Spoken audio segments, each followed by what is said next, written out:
Bismillahirrahmanirrahim. Assalamualaikum warahmatullahi wabarakatuh. Alhamdulillah hamdan katsiran tayyiban mubarakan fihi kama yuhibbu rabbuna wa yardah. Allahumma salli wa sallim wa barik wa zid ala nabiyyina wa rasulina wa qudwatina wa uswatina Muhammad sallallahu alaihi wasallam wa ala alihi wa ashabihi wa dhurriyyatihi wa man sara ala nahjihi ila yaumil qiyamah. Amma ba'du, ikhwatal iman, kaum muslimin dan muslimat yang dirahmati oleh Allah Subhanahu wa taala. Puji syukur mari kita panjatkan kepada Allah. Allah pertemukan kita kembali di majelis ilmu yang penuh dengan keberkahan, majelis yang dipenuhi oleh malaikat, majelis yang dilimpahkan oleh Allah rahmat, as-sakinah, ketenangan, ketentraman, dan al-maghfirah, ampunan yang datangnya dari Allah Subhanahu wa taala. Nabi sallallahu alaihi wasallam sampaikan dalam hadisnya yang sahih, majtama'a qaumun fi baitin min buyutillah.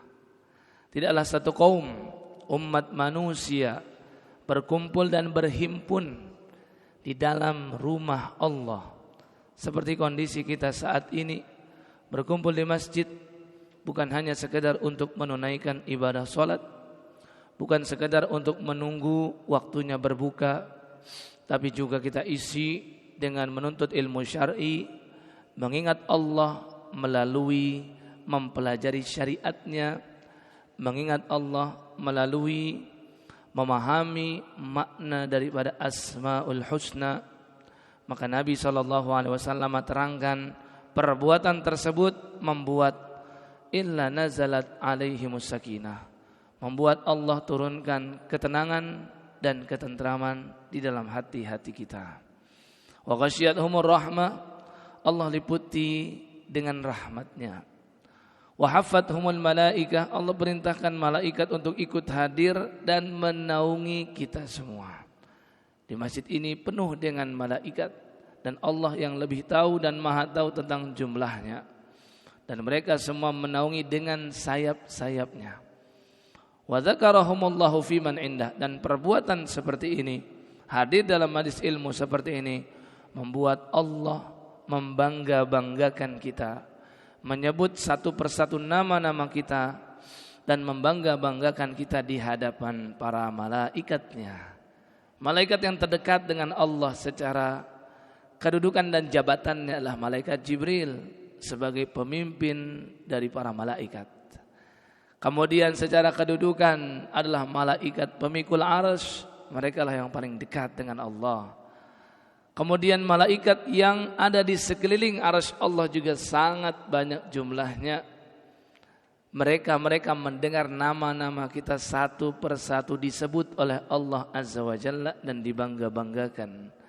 Dengan sebab kita hadir di masjid ilmu, mengingat Allah lewat mengingat Asmaul Husna dan mempelajari syariat Allah Subhanahu wa taala. Mudah-mudahan amalan yang ringan ini benar-benar bisa kita istiqomahkan. Semoga amalan yang ringan ini bisa memuluskan jalan kita menuju surganya Allah Azza wa Jalla. Karena di kesempatan yang lain Nabi juga bersabda, man salaka tariqan yaltamisu fihi ilman sahhalallahu lahu tariqan ilal jannah. Siapapun yang menempuh perjalanan demi menuntut ilmu, apalagi ilmu syar'i, yang dengannya semakin bertakwa pada Allah, melalui ilmu tersebut semakin kenal dengan Rasulullah, melalui ilmu tersebut dapat memperbaiki amal solehnya, melalui ilmu syar'i ini membuat kita lebih bersemangat melakukan amal dan lebih takut untuk berbuat maksiat. Semuanya dasarnya dari ilmu. Jika ini dilakukan, maka Nabi SAW jamin sahhalallahu lahu tariqan ilal jannah. Allah akan permudah jalannya menuju surga. Surganya Allah diliputi oleh hal-hal yang tidak kita sukai. Sebaliknya nerakanya Allah diliputi oleh semua yang hawa nafsu sukai. Kita investasi waktu saat ini, kita investasi tenaga saat ini. Bahkan quality time kita bersama keluarga menjadi berkurang disebabkan selepas bekerja kita masih sempatkan untuk menuntut ilmu. Semua pengorbanan ini akan berbuah manis pada akhirnya nanti di surga dan di akhirat. Maka jangan sampai dalam satu pekan kita tidak ada kita hari dalam majelis ilmu. Jangan sampai dalam satu hari kita tidak ambisius untuk menambah ilmu yang bermanfaat. Makanya setiap muslim itu wajib untuk berambisi besar. Ambisinya adalah 3 hal di setiap pagi, sesuai yang Nabi ajarkan. Allahumma inni as'aluka ilman nafi'an wa rizqan thayyiban wa amalan mutaqabbala. Ini ambisi seorang muslim setiap hari, di sepagi hari, pada sholat subuh, meminta kepada Allah ilmu yang bermanfaat. Jika benar-benar dia baca ini bukan sekedar rutinitas doa zikir pagi petang saja, tapi dari lubuk hati yang terdalam, dia memohon betul kepada Allah agar diberi ilmu yang bermanfaat, pasti Allah beri kemudahan. Di hari tersebut dia menambah ilmu, baik lewat majlis ilmu seperti ini, ataupun lewat media sosial, atau lewat dari orang lain yang menyampaikan kepada kita. Insya Allah dapat pasti ilmu yang bermanfaat kalau benar-benar kita pintakan pada Allah di setiap pagi hari. Mudah rezeki yang thayyib, rezeki yang baik, dan juga amal yang senantiasa diterima. Supaya amal kita diterima oleh Allah Azza wa Jalla, kita perlu ilmu. Karena amal tanpa ilmu yang jelas, maka amalan menjadi rusak. 3 ini harus kita lakukan, tahapan dan tangga ini. Tangga yang pertama beradab sebelum berilmu. Tangga yang kedua berilmu sebelum beramal. Yang ketiga barulah beramal sebelum datangnya ajal. Saat ini kita berupaya untuk berilmu sebelum kita beramal, agar amal kita tidak rusak. Karena banyak saat ini orang-orang yang melakukan amalan tapi tidak ada dasar ilmunya, sehingga yang terjadi adalah kerusakan, bukan justru perbaikan. Salawat dan salam kita sampaikan, kita haturkan kepada baginda Nabi besar, baginda Nabi Muhammad sallallahu alaihi wasallam, suri tauladan bagi kita semua yang kelak akan mencari-cari kita di yaumil qiyamah nanti, mencari umatnya. Akan tetapi Nabi SAW sampaikan umatnya itu punya karakteristik dan ciri khas yang tidak dimiliki oleh umat-umat yang lain. Kata Nabi SAW, di hari kiamat nanti umat beliau akan yuda'auna, akan dipanggil dan diseru, dan mereka punya ciri khas, yaitu gharran muhajjirina min atharil wudu. Wajah mereka bercahaya, tubuh mereka memancarkan cahaya, dan itu disebabkan wudu yang mereka jalankan sewaktu di dunia. Di majelis ilmu ini pun ditekankan betul untuk kita menjaga wudu. Karena di antara adab dalam menuntut ilmu adalah menjaga kesucian. Nabi saja ketika berdakwah untuk menyampaikan ilmu, arahan dan tarbiyah dari Allah Azza wa Jalla dalam surat Al-Mudaththir apa? Ya ayyuhal mudaththir qum fa'anzir wa rabbaka fakabbir wa thiyabaka fatahhir. Wa thiyabaka. Dan hendaklah kamu Muhammad mensucikan pakaianmu. Sangat peduli terhadap kesucian. Itu jalan untuk kita lebih mudah memahami ilmu dan menyerap serta keberkahan dari ilmu yang kita dapat. Maka saya menghimbau kepada semua untuk yang datang ke majlis ini, ambil wudu terlebih dahulu. Jika batal jangan ragu untuk isti'dzan dalam majlis dan ambil wudu. Agar apa? Agar ilmunya benar-benar sampai. Agar betul-betul menjaga adab dalam menuntut ilmu. Dan agar juga selama kita di masjid ini tidak putus doa malaikat, Allahumma gfirlah, Allahumma arhamhu, Allahumma tub alaih. 3 doa ini selalu malaikat ucapkan untuk siapapun yang menjaga wudunya dan berada di rumah Allah untuk iktikaf. InsyaAllah kita baru keluar nanti nih selepas Isya. Bayangkan sepanjang dan selama itu malaikat berucap, ya Allah ampuni dosanya, ya Allah rahmati dia, Ya Allah, terima taubatnya.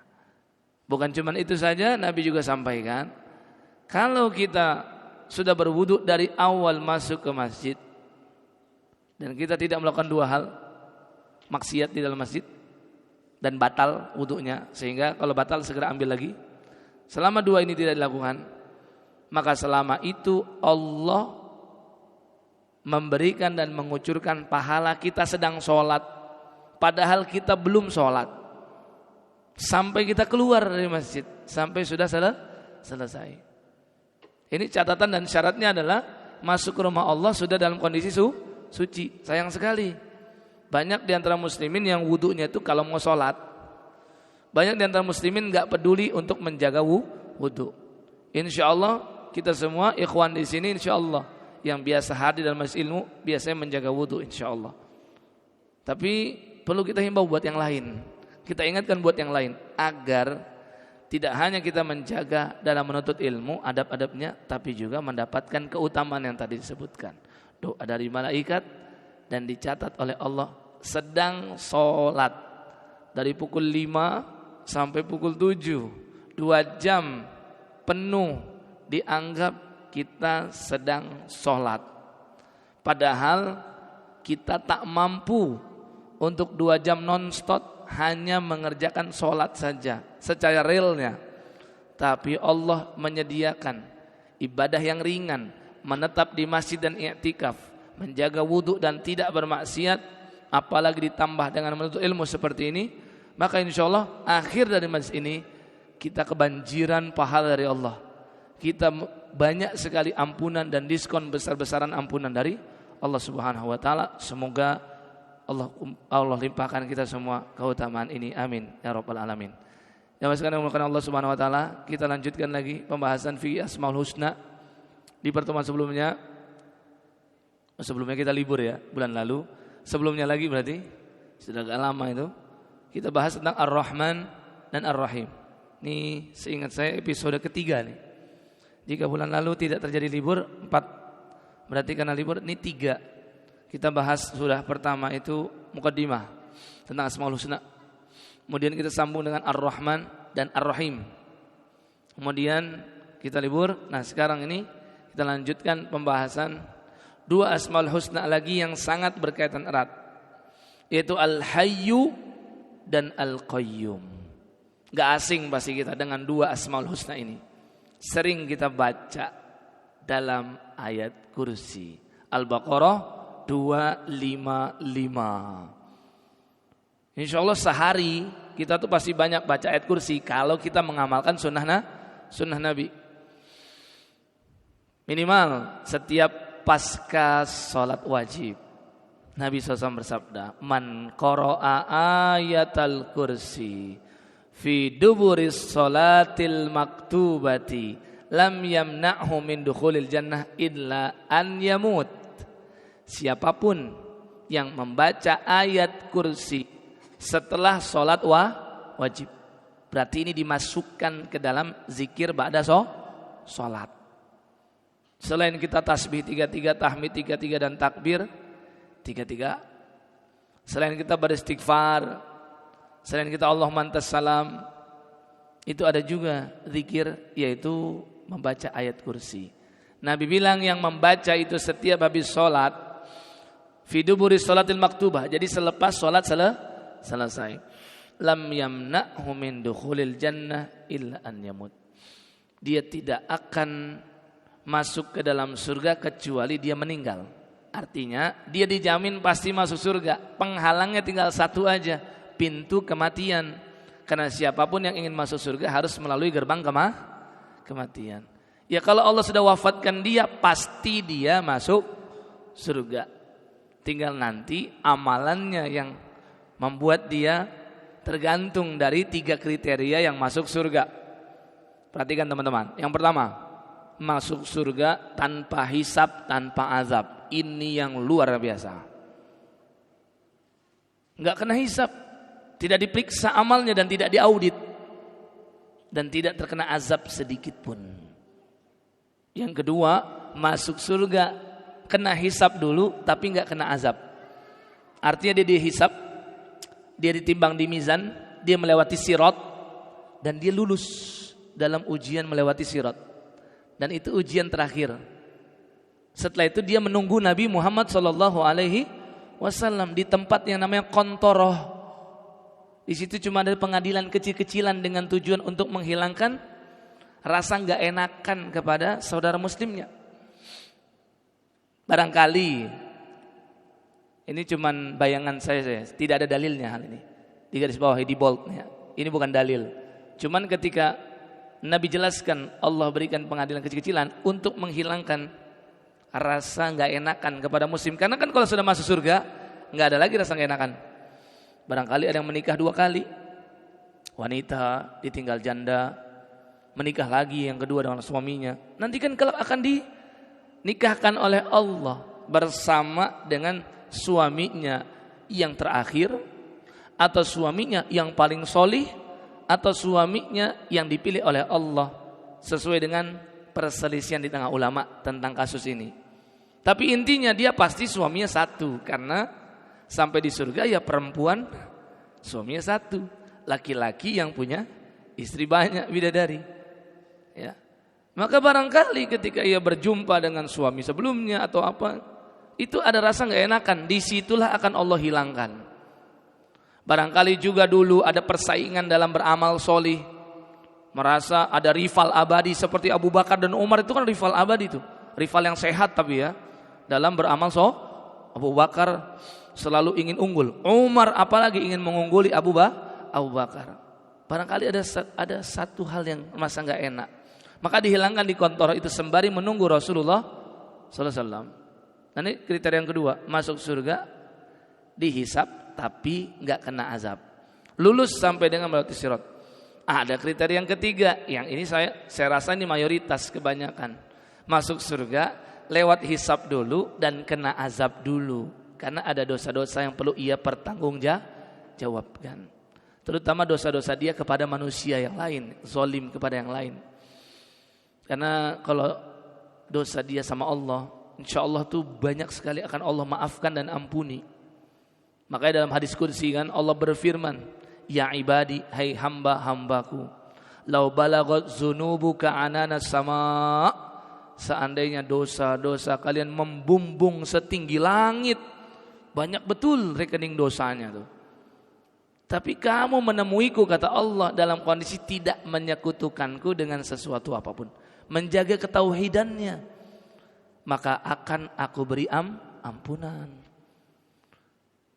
Allah lanjutkan firman-Nya, seandainya dosamu wahai anak cucu Adam sepenuh bumi, la ataituka bi qurabihal maghfirah, aku tak akan segan-segan untuk memberikan ampunan sepenuh bumi juga. Ini yang dimaksud adalah dosa kepada Allah. Tapi kalau dosa sama manusia tidak. Harus apa? Ada diselesaikan dengan pihak yang dizolimi itu. Harus. Maka kenapa Sufyan Ats-Tsauri berkata dosa 40 kepada Allah itu masih lebih ringan daripada satu dosa kepada manusia. Bukan berarti kita mengecilkan Allahnya, bukan. Karena justru pengetahuan kita dia Ar-Rahman dan Ar-Rahim. Dia Al-Ghaffar, Maha Pengampun. Dia Al-Afu, mengampuni tanpa bekas sama sekali dan tidak membahasnya lagi. Beda ya kalau kita sebagai suami maafin istri. Kadang istri salah hari ini kita maafin, sepekan lagi kita maafin sembari mengungkit gitu. Kamu nih baru pekan lalu udah kayak gini lagi kan. Ya udah saya maafin. Pekan lalu udah gitu lagi. Ini udah yang keberapa kali loh. 2 pekan berturut-turut kamu kayak begini. Oke lah saya maafin. Nah, maafin tapi masih ada tapi gitu. Tapi kalau Allah Azza wa Jalla, fala ubali kata Allah, tidak akan aku bahas lagi yang dulu-dulu. Udah taubat, Allah terima, udah tidak dibahas lagi. Itu ampunan Allah yang namanya Al-Afu. Kalau Al-Ghaffar masih ada catatannya di buku catatan amal salah, dosa-dosa kita. Cuman Allah tutup. Dan nanti ketika tibanya perjumpaan dengan Allah, Allah ampuni itu. Kayak tertahan. Ya. Makanya ini nih perjalanan menuju surga itu kan panjang, berat gitu. Nah, ada orang-orang yang diberi kemudahan oleh Allah. Makanya masuk surga tadi ada 3 kriteria. Mudah-mudahan di sini kita kriteria yang pertama tuh. Masuk surga, nggak kena hisab dan nggak kena azab. Ya. Itu tuh. Tadi makna hadis, lam yamna'hu min dukhul jannah illa an yamut. Yang baca ayat kursi setiap habis sholat, tidak ada yang mencegah dia masuk surga kecuali kematian. Pasti masuk surga. Tinggal dia masuk ke kriteria yang mana di antara 3 kriteria tadi. Kemudian kita juga baca ayat kursi mungkin sebelum tidur. Ada yang mengamalkan. Nabi SAW sampaikan, yang membaca ayat kursi, Allah sediakan malaikat penjaga dia sepanjang dia tidur sampai dia bangun. Kan banyak amalan Nabi sebelum tidur. Ritualnya banyak. Wudu, ada bacaan-bacaan juga yang banyak. Di antara bacaan, salah satu bacaan adalah membaca ayat kursi. Zikir pagi dan petang itu juga ada ayat kursi.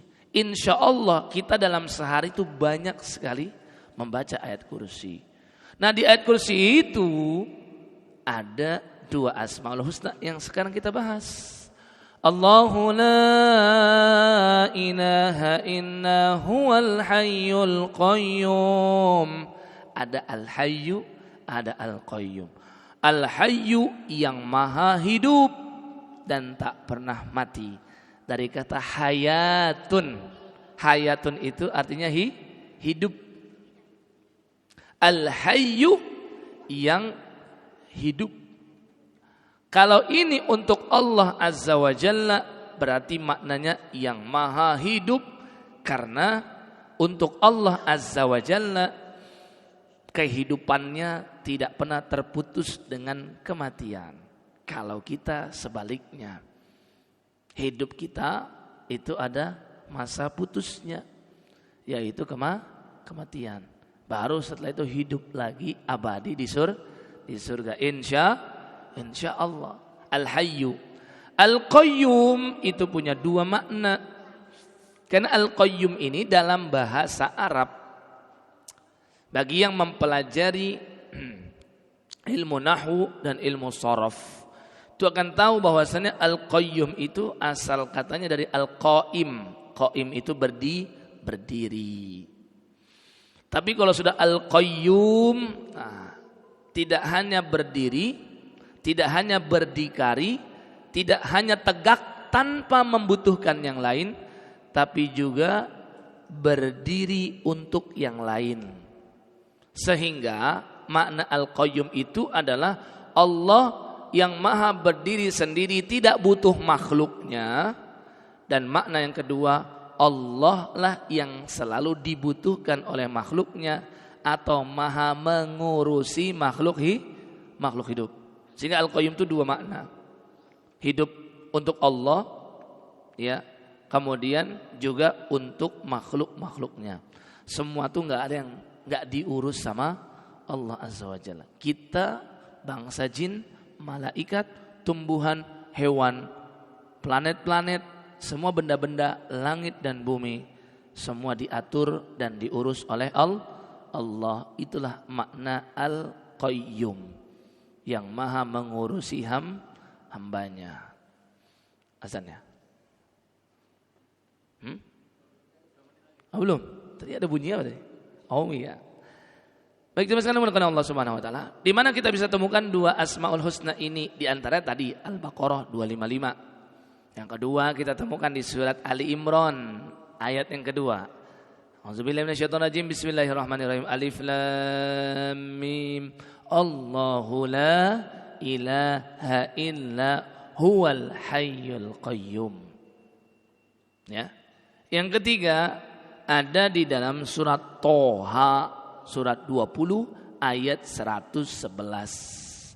Wa 'anatil wujuhu lil hayyil qayyum wa qad khaba man hamala zulma. Wa 'anatil wujuh. Di hari kiamat nanti semua wajah itu tertunduk, tidak ada yang berani tegak. Semua takut dan tunduk kepada Allah Azza wa Jalla. Lil hayyil qayyum, tunduk kepada yang maha hidup dan maha mengatur urusan hambanya.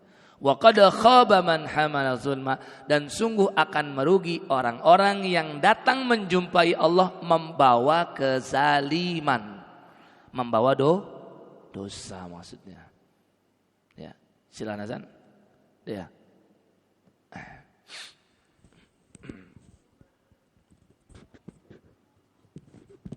Bismillah wassalatu wassalamu ala Rasulillah wa ala alihi wa sahbihi wa mawalah. Amma ba'du.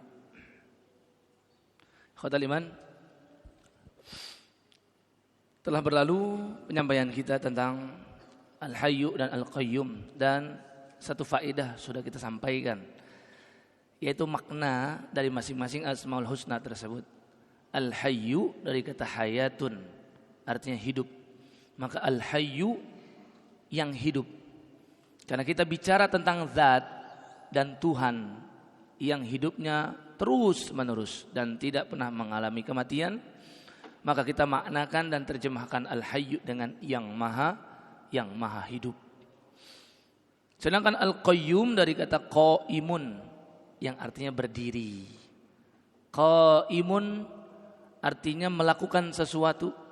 Orang Arab biasa menggunakan lafal atau kata qama yaqumu untuk berbuat atau berdiri secara khusus. Jadi orang Arab berkata kum, berdiri kamu, itu makna khusus. Kadang untuk makna umum, misalkan orang Arab berkata aqumu bi kadza wa kadza, ingin menjelaskan aku sedang melakukan ini, itu dan seterusnya. Kadang orang juga berkata, orang Arab nih ya, qaimun yusalli. Bahkan di dalam Al-Quran ada juga tuh penjelasan tentang Nabi Zakaria. Beliau qaimun yusalli fil mihrab. Fanadathul malaikatu wa huwa qaimun yusalli fil mihrab. Ya. Ayat 38 39 surat Al-Imran itu ada. Dan Zakaria dia berdiri melangsungkan ibadah sholat. Makanya kadang-kadang orang menyebut sholat itu dengan istilah qiyam. Ingat, kita sedang membahas bahasa Arab, tidak bisa kita samakan dengan bahasa Indonesia. Kita kembalikan bagaimana orang Arab itu berucap. Ternyata orang Arab biasa menggunakan kalimat qama yaqumu, qiyam, dan qaimun orangnya itu untuk orang yang melakukan sesuatu. Banyak macamnya. Maka kalau ini terus melakukan sesuatu, maka disebut dengan qayyum. Maka yang dimaksud dengan Al-Qayyum menjadi dua makna. Allah disebut Al-Qayyum artinya Allah berdiri sendiri, tidak butuh kepada makhluknya. Bayangkan Nabi SAW pernah menjelaskan, kana Allah walam yakun syai'un ghairah. Dulu tuh Allah sendiri, dulu sekali nih. Ini akal kita gak akan bisa sampai. Cuman satu hal yang kita tahu, dahulu Allah sebagai pencipta, dia hanya sendiri. Walam yakun syai'un ghairah. Belum ada sesuatu apapun bersama dengan Allah. Bahkan arsy Allah belum diciptakan. Kayak kolam, pena juga belum Allah ciptakan. Dan kolam itu kan yang menjadi cikal bakal adanya lauhul mahfuz, pena yang Allah perintahkan untuk tulis tuh. Ketetapan Allah itu kan lauhul mahfuz. Malaikat belum ada. Bahkan malaikat yang paling dekat secara kedudukan dan jabatan yaitu Jibril belum Allah ciptakan. Benar-benar Allah sendiri saat itu. Ya. Nah, ini kehidupan yang kita tidak tahu nih. Yang jelas kehidupan Allah tidak ada akhirnya. Dan tidak ada permulaannya, kita tidak tahu. Karena dahulu Allah sendiri, tidak ada saksi saat itu siapa. Maka ketika disebut dengan qaimun, ya Allah berdiri waktu belum ada apapun. Makanya tidak bisa kita katakan Allah itu terpengaruh oleh perbuatan kita. Sebaliknya justru kita ini yang terpengaruh oleh fa'alun lima yurid. Allah maha melakukan sesuatu sesuai kehendaknya. Makanya jangan pernah kita berpikir kalau kita semua manusia beriman, beramal soleh, rajin taat sama Allah, Allah menjadi apa? Kemuliaannya bertambah.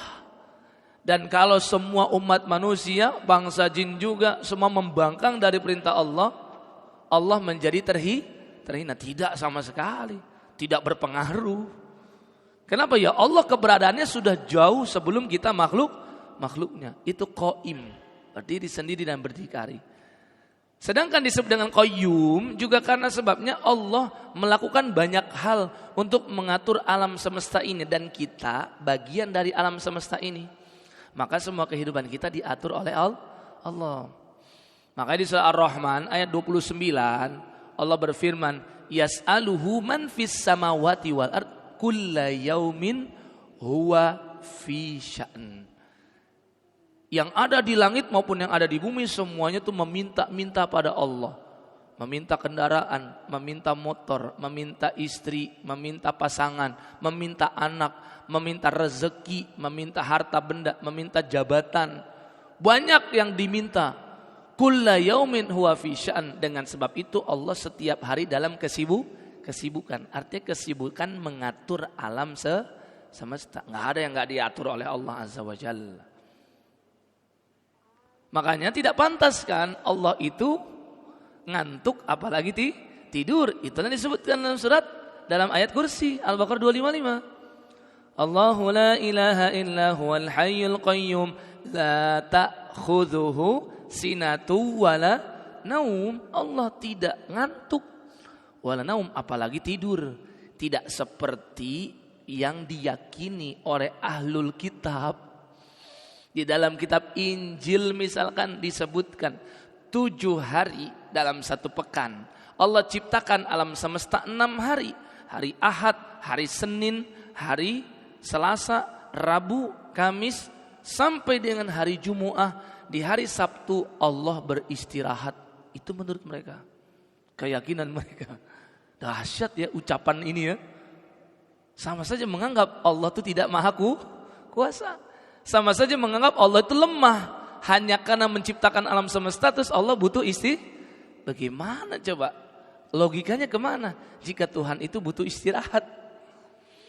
Tapi kalau dalam Al-Quran jelas, la ta'khudhuhu sinatu wala naum. Allah tidak ngantuk, apalagi tidur. Gimana alam semesta ini kalau Tuhannya butuh istirahat? Makanya hari Sabat itu kan hari Sabtu ya. Jadi hari sakral bagi mereka, umat Yahudi dan orang Nasrani, ditambah dengan hari Ahad kalau untuk orang Nasrani. Ya, jadi termasuk dengan Al-Qayyum. Ini faedah pertama sudah kita sampaikan. Faedah yang kedua, nah, Al-Hayyu Al-Qayyum ini sebenarnya 2 Asmaul Husna yang berbeda, tapi seringkali Allah gabungkan, disandingkan 2 ini. Ada tujuan tentunya. Asmaul Husna punya makna sendiri dan independen. Tapi kalau ada ayat-ayat Quran dan ada hadis Nabi yang menggabungkan, memix mereka, atau 2 Asmaul Husna atau 3 atau lebih, maka ini punya faedah yang berdiri sendiri. Ada makna yang lebih khusus dari sekedar makna-makna umum di setiap Asmaul Husna masing-masing. Al-Hayyu punya makna sendiri tadi, Al-Qayyum juga punya, tapi ada 3 letak di dalam Al-Quran, digabungkan 2 Asmaul Husna ini. Yang pertama di ayat kursi tadi Al-Baqarah 255. Yang kedua ada di surat Ali Imran ayat yang kedua. Surat ketiga ayat kedua. Yang ketiga ada di surat ke-20 surat Toha ayat 111. Ya. Ini narasi yang diawali dari ayat 108. Yauma idzi yattabi'una ad-da'iya la 'iwajalah wa khasyi'atil aswatu lirrahmani fala tasma'u illa hamsa. Pada hari kiamat yauma idzin yattabi'una ad-da'iya la iwajalah, semua manusia dan bangsa jin dan seluruh makhluk Allah kecuali malaikat, mereka mendengar panggilan dan perintah dari malaikat. Maksudnya malaikat yang mengatur. Dari wa idzal quburu bu'tsirat, kita dibangkitkan di kubur kita masing-masing. Kemudian kita menuju ke padang mahsyar. Nabi bilang ada yang rukbanan, ada yang rijalan. Rukbanan itu dengan berkendaraan, ada yang dengan berjalan berjalan kaki. Asalnya masih melekat pada tubuh mereka atribut-atribut yang melekat waktu mereka meninggal. Karena kita dibangkitkan sesuai dengan kondisi meninggal. Maka Nabi bilang, yang meninggal sedang ihram, jangan diganti dengan kain kafan, biarkan dengan pakaian ihramnya, karena dia nanti dibangkitkan dalam kondisi bertalbiyah, pakai pakaian ihram sebagai bukti dia meninggalnya sedang haji atau umrah. Ada yang mati syahid, luka-luka, tusukan tombak, anak panah, sayatan pedang, baju berlumuran darah. Nabi bilang biarkan kayak begitu, jangan dimandikan, jangan dikafankan, karena nanti dia dibangkitkan Allah seperti itu. Nah, ini kondisinya sesuai dengan kematian. Tapi ketika berjalan perlahan semua atribut ini lepas, hilang. Karena kalau sudah di padang mahsyar semua telanjang, perlahan hilang. Seperti apa ya, Allah yang lebih tahu. Kita hanya menjelaskan urutannya nih. Makanya kita itu semua dengar perintah dari malaikat. Yauma idzi yattabi'una ad-da'iya la iwajalah. Dan saat itu enggak ada yang bisa untuk membantah. Enggak ada yang bisa nanti aja. Enggak, semua manut nurut, semua manut nurut datang ke padang mahsyar. Wa khasya'atil aswatu lirrahman fala tasma'u illa hamsa. Enggak ada yang berani ngomong saat itu kecuali suara seperti bisik-bisik saja. Bisik-bisik itu mungkin saat itu orang beriman bersyukur, alhamdulillah. Ternyata selama ini kita yakin nanti dibangkitkan, bener bang? Bangkit. Tapi yang repot orang kafir. Yang meyakini hidup cuma sekali, maka nikmatilah. Orang zolim yang menyakiti orang dan merasa nanti kalau meninggal nggak akan ada hari pembalasan. Itu mereka saat itu tuh berbicara, ternyata ada hari berbangkit itu ada ternyata. Terus ya, falatasmu ilhamsa, suara mereka cuma hamsa. Hamsa itu kayak suara bisik pelan sekali, enggak berani mereka. Kemudian Allah lanjutkan, yauma idzil la tanfa'u syafa'atu illa man adzina lahu rahman wa radiya lahu qaula. Saat itu di hari kiamat tidak ada yang bisa memberi syafaat kecuali yang diberi izin oleh Allah. Nah, ini juga bab syafaat nih ya. Sepertinya belum pernah kita bahas, tapi secara umum bab syafaat itu syaratnya 3. Yang pertama, Allah ridho kepada yang memberi syafaat. Yang memberi syafaat siapa? Banyak. Nabi Muhammad SAW, Al-Quran, Iqra'ul Quran, Nabi baca Quran, karena nanti di hari kiamat akan memberi syafaat. Syafaat puasa juga. Nabi bersabda puasa dan Quran akan minta izin sama Allah untuk memberi syafaat kepada orang yang pernah berpuasa di dunia dan membaca Quran. Puasa berkata, ya Robbi, gara-gara saya siang hari dia enggak makan, mohon saya diberi izin memberi syafaat kepada dia. Itu banyak kan, ada syafaat orang beriman yang mereka berkata aina kanu ma'ana, ya Robbi, mana mereka-mereka yang suka hadir hari Kamis malam Jumat pengajian di Masjid Syuhada. Orang-orang yang sudah dipersilakan oleh Allah masuk surga tapi masih mencari-cari saudara seimannya. Di mana mereka yang dulu sholat berjamaah bersama kami, di mana dulu mereka yang satu kloter pemberangkatan haji bersama. Mereka protes sama Allah. Memberi syafaat tuh, saudara seiman. Banyak syafaat tuh. Mereka enggak akan bisa memberi syafaat kecuali Allah ridhoi itu.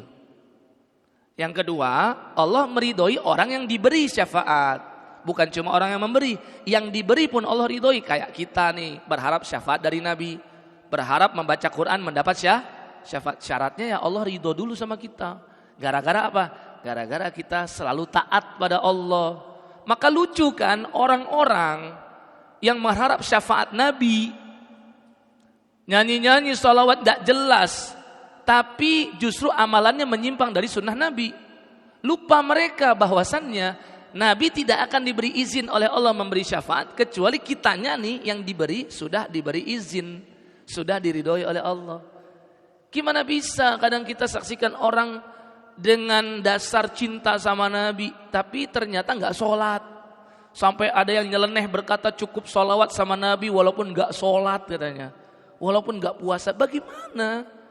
Karena kita diberi syafaat oleh Nabi jika kita diridhoi oleh Allah. Kalau enggak ya kita enggak berhak. Baru yang ketiga syaratnya Allah sudah memberi izin. Waktunya tuh sudah Allah kasih. Selama belum, maka belum bisa. Yang paling pertama siapa yang bisa memberi syafaat? Rasulullah, itu di padang mahsyar, itu syafaat pertama yang disebut dengan maqamam mahmud. Setiap kita habis azan kita membaca itu. Ya, maka pesan Nabi kan sholawat dulu, baru doa wasilah. Ya, yang mana di situ kita meminta untuk Nabi kita 3 hal. Ati Muhammadanil wasilah wal fadilah wa ba'athu maqamam mahmuda. Al wasilah itu adalah kedudukan surga yang paling tinggi yang cuma Nabi punya. Yang kedua, al-fadilah, kedudukan Rasul selama masih hidup di dunia, yaitu pemimpinnya para nabi dan Rasul. Dan nanti di akhirat beliau pemimpinnya seluruh umat manusia. Maka Nabi pernah bersabda, ana sayyidu waladi Adam yaumal qiyamah. Saya ini pemimpin semua umat manusia di hari kiamat. Bukan Nabi Adam sebagai bapak manusia, tapi Nabi Muhammad SAW. Ya. Nah, kemudian maqamah mahmudah itu adalah syafaatul uzma, syafaat yang memindahkan kita dari padang mahsyar menuju ke hisab. Menuju ke ini dulu, ke telaga dulu. Telaga Nabi masing-masing. Umat Nabi Musa mendatangi telaga Nabi Musa. Umat Nabi Ibrahim mendatangi telaga Nabi Ibrahim. Umat Nabi Muhammad mendatangi telaga Rasulullah sallallahu alaihi wasallam. Yang mana telaga ini berasal dari Al-Kautsar yang ada di surga Rasulullah yang tertinggi. Alirannya itu, kata Nabi SAW, kanal-kanalnya dari emas dan dari perak sampai bermuara pada telaga Al-Haudu, telaga Rasulullah SAW yang ada di padang mahsyar. Kita datang ke sana. Jadi itu syafaat itu ya 3 syaratnya terpenuhi. Enggak dapat satunya, enggak dapat syafaat. Harus 3-tiganya. Jadi aneh berharap syafaat Nabi cuma ngandelin sholawat, enggak sholat. Ramadan enggak puasa, sembari ngudut, sembari ini siang-siang, yang penting aneh sholawat. Katanya begitu. Ini aneh. Ya, ajib orang seperti ini. Harusnya dia paham syarat syafaat itu Allah kasih adalah 3 tadi. Bukan cuma Rasul sebagai orang yang memberi yang diridhoi Allah, bukan cuma waktunya sudah masuk, tapi juga kita yang diberi syafaat harus sebagai orang yang diridhoi oleh Allah Subhanahu wa taala. Ya. Jadi seperti itu. Ya. Ada wa anatil wujuhil hayyul qayyum itu di ayat 111-nya. Jadi itu lanjutan dari ayat 108, 109, ayat 110, ya'lamu ma baina aydihim wa ma khalfahum wa la yuhituna bihi ilma wa anatil wujuhul hayyil qayyum. 3 tempat ini saja Allah menggabungkan antara al-hayyu dan al-qayyum. Maka faedah kedua adalah, kata para ulama, kenapa digabung? Karena Allah ingin memberi pemahaman kepada kita yang membaca Al-Quran. Kalau sudah Al-Hayyu dan digabung, ini menjadi sempurna Asmaul Husna. Karena Al-Hayyu ini simbol dari isim dan sifatnya Allah yang zatiyah. Yang zatiyah itu yang melekat pada zatnya Allah. Kalau kita menyebut Al-Hayyu yang maha hidup, berarti kalau Allah punya kehidupan sudah melekat padanya apa? Ilmunya Allah. Kayak kita nih, kita hidup kan, dengan hidup kita punya akal, kita punya memori, kita punya ilmu. Ilmu ini akan melekat pada zat kita. Allah pun demikian, punya zat. Ada namanya isim zatiyah, ada sifat zatiyah. Kalau disebut Al-Hayyu yang tidak pernah mati, berarti apa saja yang melekat pada zatnya Allah? Ilmunya Allah, pendengaran Allah, betul enggak? Penglihatan Allah yang tiada batas. Kudrahnya Allah, iradahnya Allah, kuasanya Allah. Itu kan melekat seiring dengan kehidupannya Allah. Dan karena kita tahu Allah tidak pernah mati, ya berarti kudrahnya Allah terus menerus. Iradahnya Allah juga demikian. Itu namanya isim zatiyah. Makanya Al-Hayyu ini akan ada relevansi dan korelasinya dengan Asmaul Husna yang lain. As-Sami', Al-Basir, Al-Qadir, ya, Al-Hafiz yang maha menjaga. Nah, sedangkan Al-Qayyum ini adalah sifat fi'liyahnya Allah, perbuatannya Allah. Karena Al-Qayyum tadi kan maknanya berdiri sendiri dan mengatur makhluknya. Dengan pengaturan Allah, maka Allah menghidupkan, mematikan. Itu kan perbuatan Allah.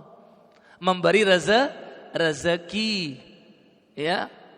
Tu'til mulka man tasya, Allah berikan tuh kerajaan, kekuasaan kepada dia yang dia kehendaki. Wa tanzi'ul mulka mimman tasya'a. Allah copot juga kekuasaan dari siapapun yang Allah kan. Itu kan perbuatan Allah.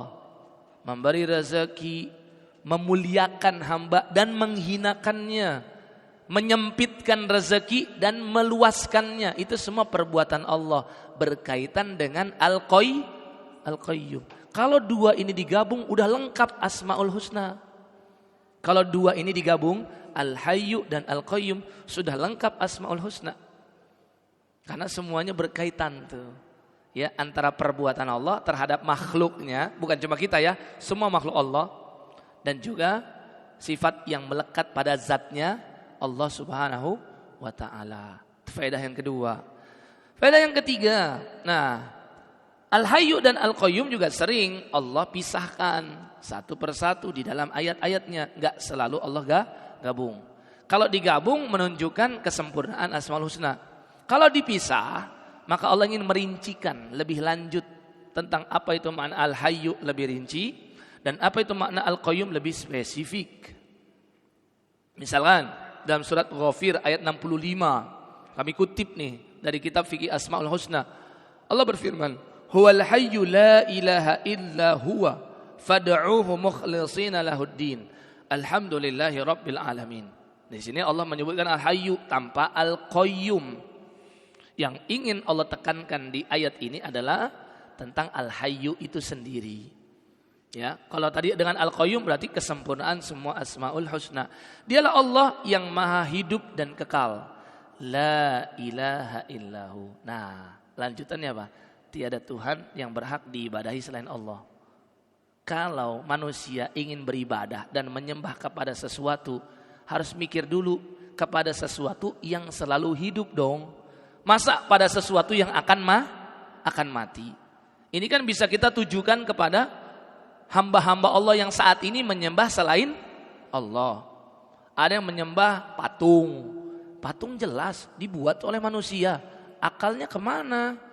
Kok malah menyembah dan beribadah kepada yang diciptakan oleh tangannya sendiri? Ada yang berkata, ya, Tuhan itu lahir. Ada yang berkata Tuhan itu dewa, ada yang berkata ini dan seterusnya. Yang mana semuanya pasti pernah mengalami kematian. Bahkan dulu kami pernah diskusi sama orang-orang yang paham dengan mitologi Yunani. Mitologi Yunani itu. Ada dewa ini, dewa itu, dewa ini, dewa itu. Ya, dewa yang paling tinggi misalkan mereka sebut dengan Zeus, mereka sebut apa-apa dan seterusnya.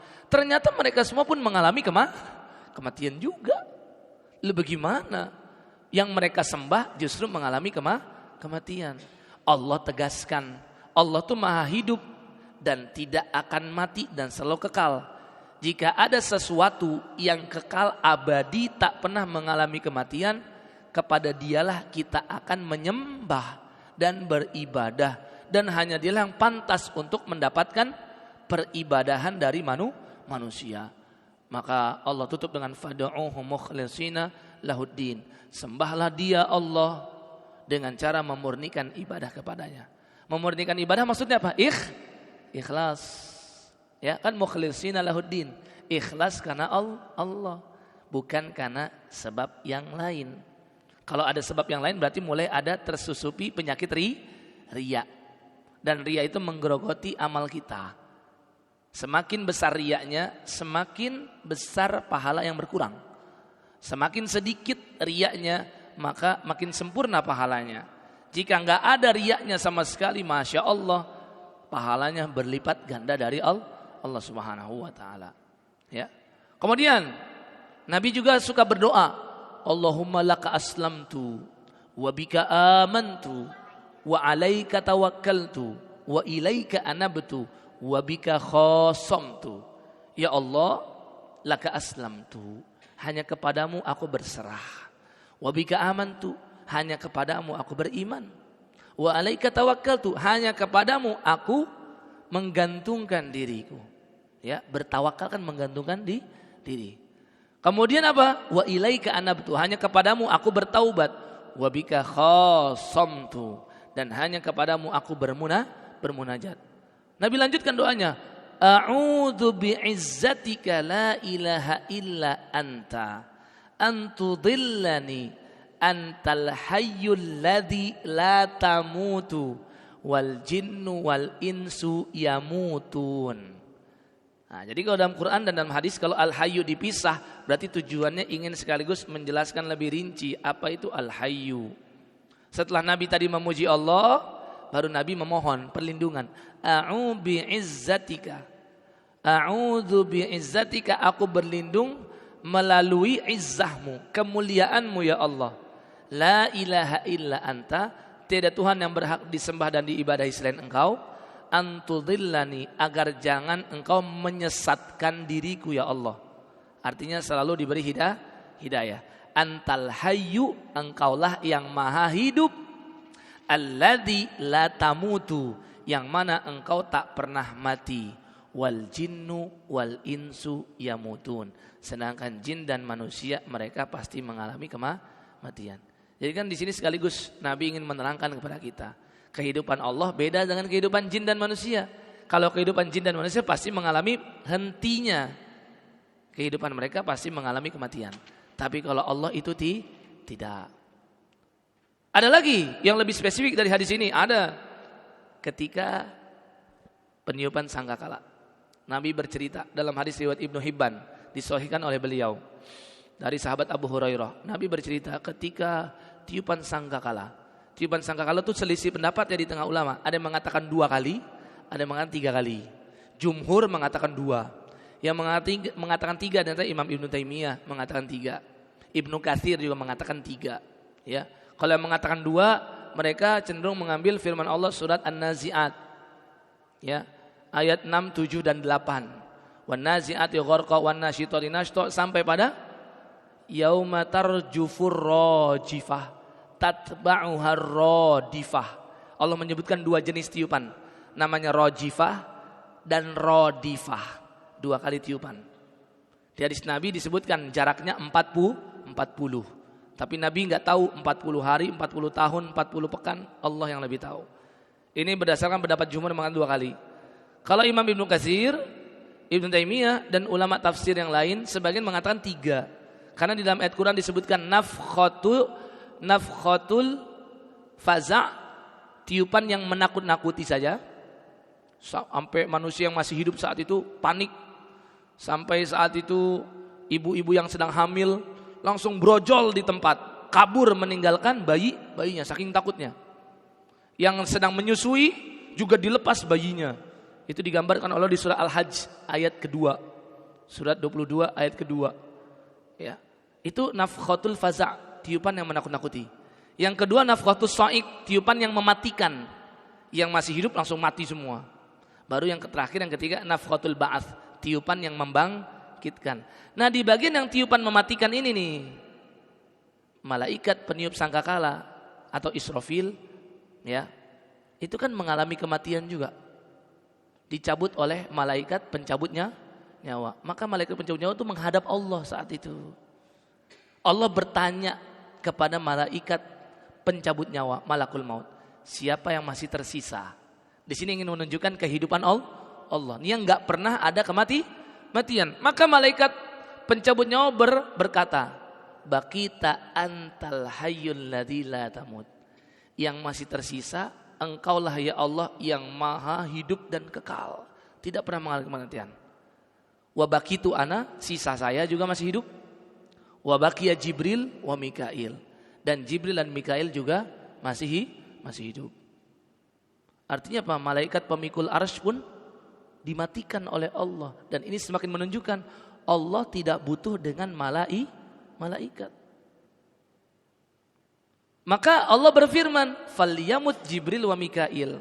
Hendaklah kalian berdua Jibril dan Mikail mati. Maka 2 malaikat ini cabut langsung oleh Allah, bukan oleh malaikat pencabut nyawa. Terus Allah bertanya lagi, siapa yang masih sisa? Yang masih sisa Engkau ya Allah dan aku, kata malaikat pencabutnya nyawa. Maka Allah berfirman, mit atau mut anta, matilah kamu wahai malaikat pencabutnya nyawa. Tinggal sisa siapa? Hanya Allah saja. Maka saat itu Allah berfirman, limanil mulkul yaum, Milik siapa kerajaan hari ini? Adakah yang menjawab? Enggak ada. Karena Allah kembali sendiri. Lillahil wahidil qahar. Maka Allah menjawab sendiri, milik Allah yang Maha Esa, Al-Qahar, yang Maha memaksa. Artinya memaksa hambanya untuk melewati fase kematian. Ini yang semakin menerangkan bagaimana kehidupan Allah. Udah, setelah itu apa? Allah hidupkan lagi kan malaikat. Untuk apa? Meniupkan sangkakala yang ketiga. Baru akhirnya manusia, jin bangkit dan datang ke padang mahsyar untuk mempertanggungjawabkan amal soleh mereka. Itu gambarannya. Jadi benar-benar tidak ada fase yang namanya Allah mengalami Allah terus hidup. Itu yang dimaksud dengan Al-Hayyu. Sedangkan Al-Qayyum, ya, ketika Allah sebutkan sendirian, itu juga sama. Allah sedang menerangkan bagaimana pengaturan Allah dan manage darinya terhadap semua makhluknya, alam semesta. Karena tadi Al-Qayyum berkaitan dengan sifat fi'liyahnya Allah, perbuatan Allah Subhanahu wa ta'ala. Inna Allah yumsikus samawati wal ardo antazula. Allah lah yang menahan langit dan bumi agar tidak lenyap. Bayangkan ya, kalau enggak presisi aja tuh orbitnya bumi itu. Kalau enggak presisi aja matahari. Kalau yang berputar berdasarkan garis edarnya salah sedikit saja tuh, bergeser sedikit, kebayang ya hancurnya alam semuanya kan teratur. Kullun fi falakin yasbahun. Semuanya berdasarkan garis edarnya masing-masing. Kalau ini tidak terjadi, maka hancurlah alam semesta. Siapa yang menahan itu terus sampai terjadi hari kiamat? Allah Subhanahu wa ta'ala. Ya, wala in zalata in amsakahuma min ahadin min ba'di. Jika tidak Allah tahan keduanya, siapa yang bisa menjadikan bumi dan langit ini tetap eksis? Ini semuanya Allah kaitkan dengan Al-Qayyumnya, yaitu sifat Allah mengatur alam semesta ini. Bahkan sakit kita, sehat kita, itu semua juga Allah yang mengatur. Oleh sebab itu kenapa Nabi ajarkan kepada kita berzikir pagi dan di petang hari dengan ucapan Ya Hayyu Ya Qayyum bi rahmatika astaghith aslih li sya'ni kullah wala takilni ila nafsi tarfata ain. Ini bukan tanpa sebab. Karena kita tahu Hayyu itu kayak apa, Qayyum itu seperti apa. Hayyu itu terus hidup, maka Allah tahu persis kita kayak apa. Al-Qayyum itu yang mengatur hambanya, maka kita pun diatur sama Allah. Urusan kita pun yang lampau sampai sekarang dan yang akan datang semua diatur oleh Allah. Makanya kita meminta agar dihandle sama Allah dengan ucapan Ya Hayyu Ya Qayyum. Bukan yang lain yang dipakai Asmaul Husnanya. Bukan Ya Rahman, bukan Ya Rahim. Karena dikaitkan dengan permintaannya saat itu. Ya Hayyu Ya Qayyum bi rahmatika astaghith. Dengan rahmatku aku meminta pertolongan. Aslih li sya'ni kullah. Perbaikilah semua urusanku ya Allah. Kita serahkan kan sama yang terus hidup. Kita serahkan sama yang maha menghandle semua urusan hambanya itu Allah. Makanya kita pemakai Ya Hayyu Ya Qayyum dalam zikir itu. Bi rahmatika astaghith aslih li sya'ni kullah wala takilni ila nafsi tarfata ain. Jangan pernah engkau limpahkan urusanku ini kepada diriku sendiri walaupun sekejap mata. Karena kita tahu ya, kalau kita ngehandle sendiri pasti rusak, pasti enggak beraturan karena kita banyak kekurangan. Maka serahkanlah kepada Allah Subhanahu wa taala. Ya Mas mengenal Allah, ada pertanyaan sampai sini? Tafadhol.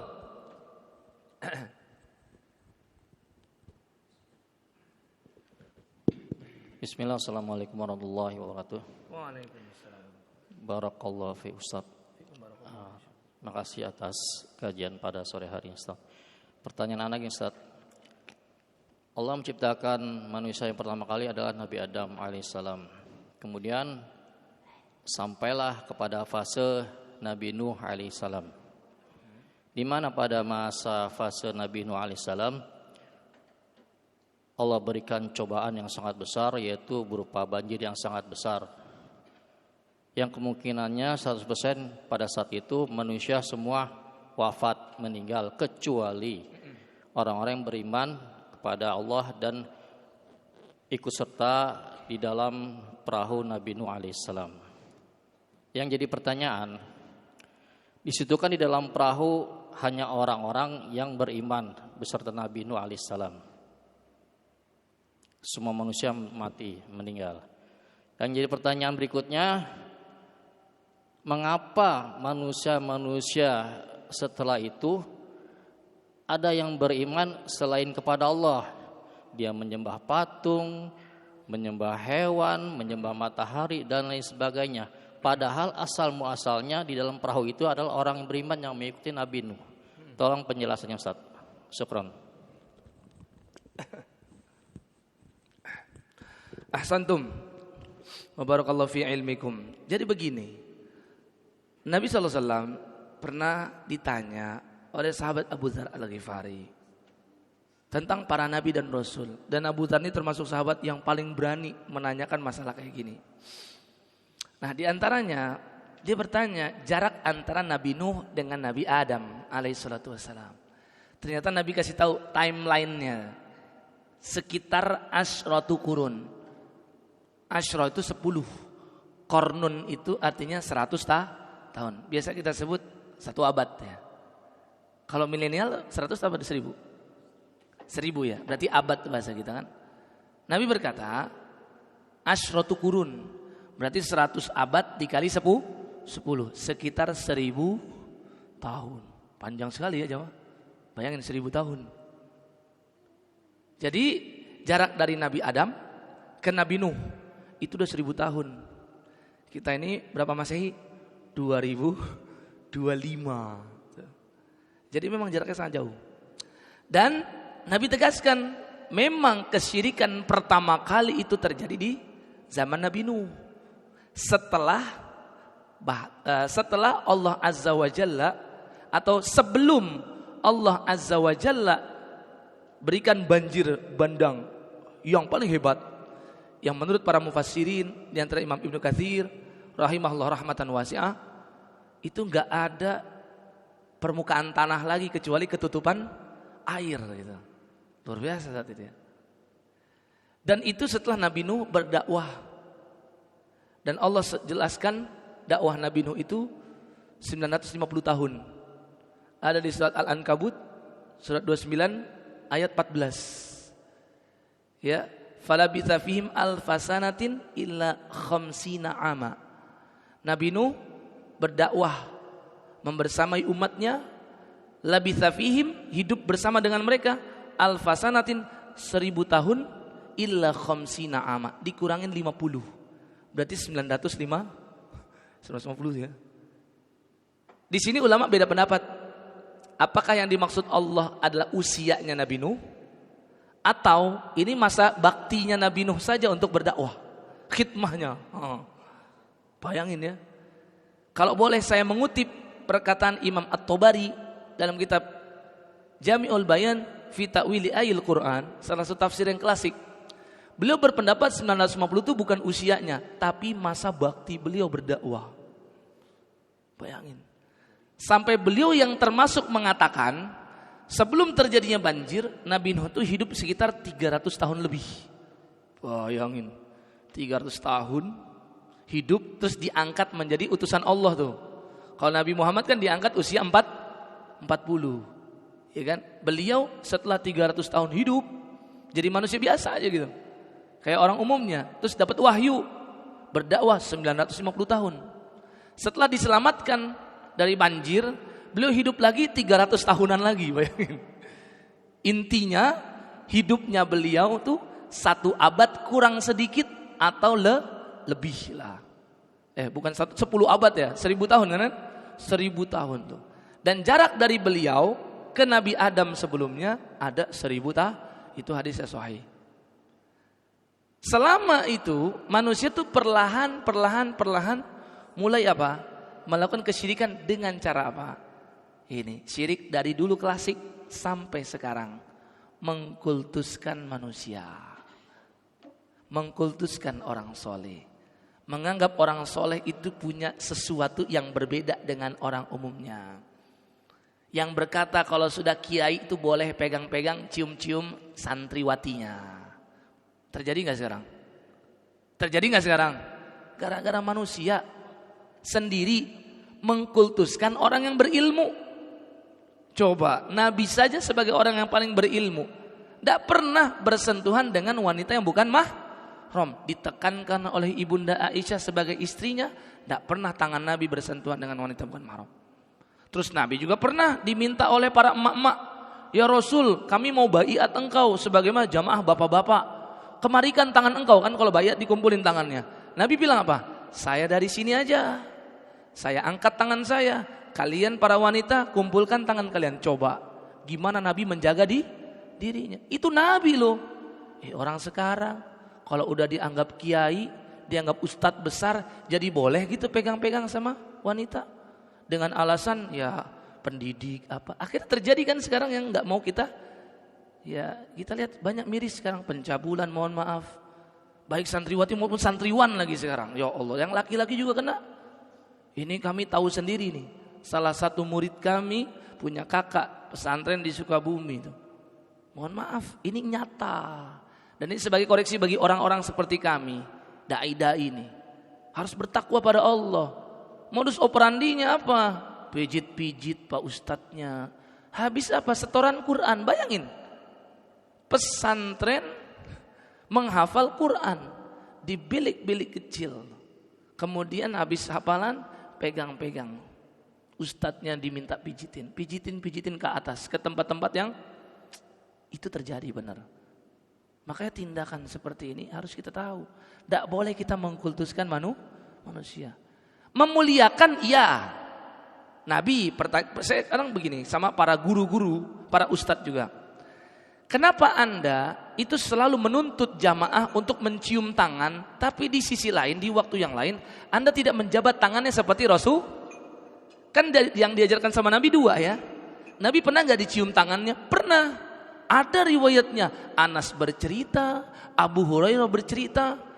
Tapi bukankah yang lebih sering Nabi berjabat tangan, memeluk sahabatnya. Makanya ada hadis Nabi kan, dua mukmin yang saling bertemu, yatasofahan, bergenggaman tangan begini nih.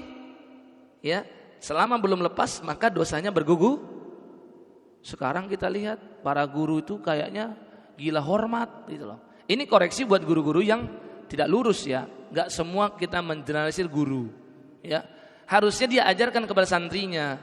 Ada masa di mana mencium tangan, iya, itu sunnah Nabi. Anak kecil memuliakan orang tua.